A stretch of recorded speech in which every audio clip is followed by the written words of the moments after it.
booties for black girl nerds.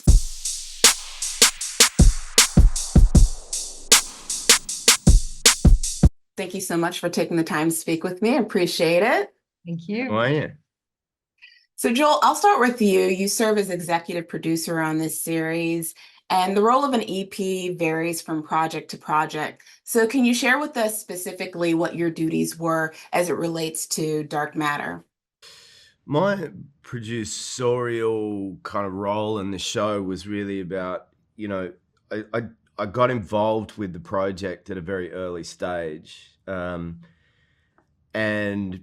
Blake, as beautiful as he is, he's everything that this show is. He wrote the book, he wrote the screenplays or oversaw the writer's room, and he ran the show. But in those early stages, as he was transforming it from a book into the episodes, he invited me into the process to be a part of kind of breaking down the book and where and how it would transform into a series. And that included sort of where the episodes would begin and end, but mainly about, for anyone who's read the book, there's extra stuff in there. And a lot of that came out of these early story discussions that we had just down the road here in LA about expanding aspects of characters and backstories of the family, for example, the grief that the family hold. And so I was invited into that process, which sort of was exciting for me to help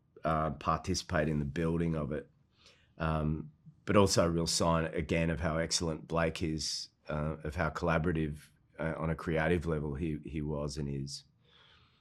Yeah, and I love the fact that Blake is the showrunner of this series, and I'm sure fans are really going to appreciate that as well, that the source material is definitely going to be honored in that way. Elise, over to you.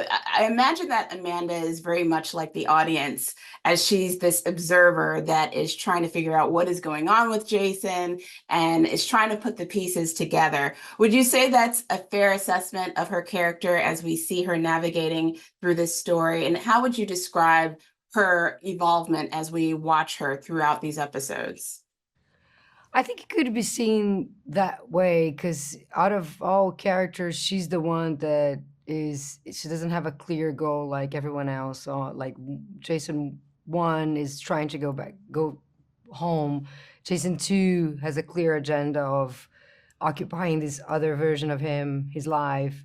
Leighton has a whole different agenda. And I think for Amanda, we start off the show with seeing someone who is a bit lost with her decisions and with where she is in her life at that moment. And then suddenly she finds herself wanting to help this person who she feels responsible for the fate that he's living, which is he was hijacked to a completely different world that is not his. And I think that leads her through a journey of understanding who she is and learning about life and learning about choices and learning about being in charge of what she wants for her own self, for her own life. And so I think in a way, she's an observer of Jason, but also is someone who is deeply trying to find a path, a road for her, for herself. Yeah, and indeed. They're giving me the wrap. There was so much more I wanted to ask, but this was such a compelling series. I was really dialed in, and I can't wait for everyone to watch it when it premieres. So thank you so much for taking the time to speak to Black Girl Nerds, and I appreciate it. Thank you so much. Take care. Thank you so much for taking the time to speak with me. I appreciate it. A pleasure. Daniela plays a significant role in Jason's life as the focal point as he navigates these alternate realities. For Daniela, what's the special thing that keeps him tethered together, keeps them two tethered together in both of these realities? What do I see in what does Daniela see in Jason? You mean? Yeah, but what's that special thing between the two of them? Because they stay tethered together in both of these realities. So what is that thing? I think it's hard to articulate, as it often is. You can list off qualities that they have, that they share, or things that they hold in common, but there's something ineffable, I think, sometimes when you're drawn to another person. And I think that I think that there is that. I mean, I think that I think that she's a very warm and kind and honest person who, also is sort of playful and has a sense of humor. And I think that he shares that as well. I think that he's just a very deeply kind person. And I feel that they're very much aligned in sort of the most important ways, even though, like, what they do, he's a scientist, she's an artist, I think that in fundamental ways, they're really akin. But I think it's also the history that they share. And I think it's the life that they build together. And I think it's the experiences that they've been through together and how it's shaped them. And the very fact that they've made this commitment to one another and chosen each other is sort of like, there could be different versions of happiness, but they're each other's happiness at this point, I think. Yeah, and it's played out so beautifully in each of these episodes, and I love to see how that develops. The author of Dark Matter is also the series showrunner, and I know that you gobbled up the novel and read the script, and I'm curious to know, as the author and the showrunner on this series, was there any notes or updates that were given throughout the development of this series to you while you were working and crafting together this character? Sure. I mean, I can't remember anything specifically, but it was Blake was on set every day.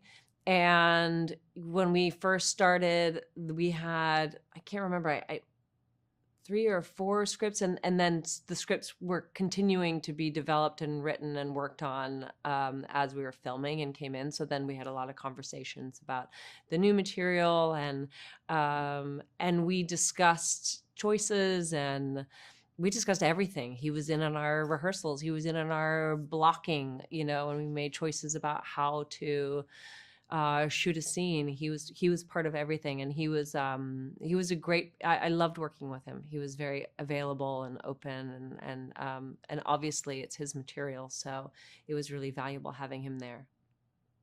I'm sure the fans are going to love the fact that the author is very involved in the crafting together of the script of this show. Yeah, I read that you were also everyone's first choice in the casting of this series for this role of Daniela.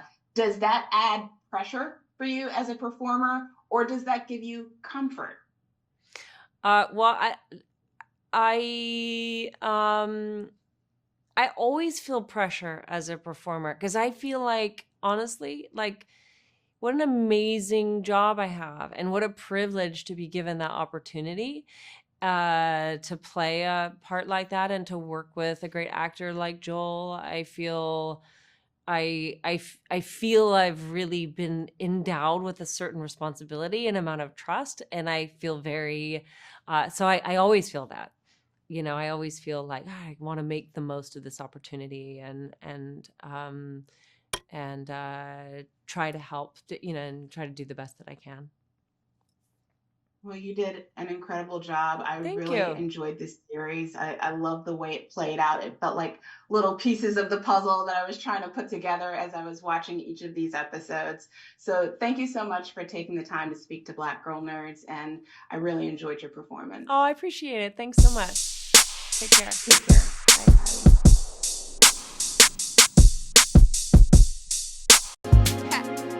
Better shake your booties for Black Girl Nerds. Better shake your booties for Black Girl Nerds.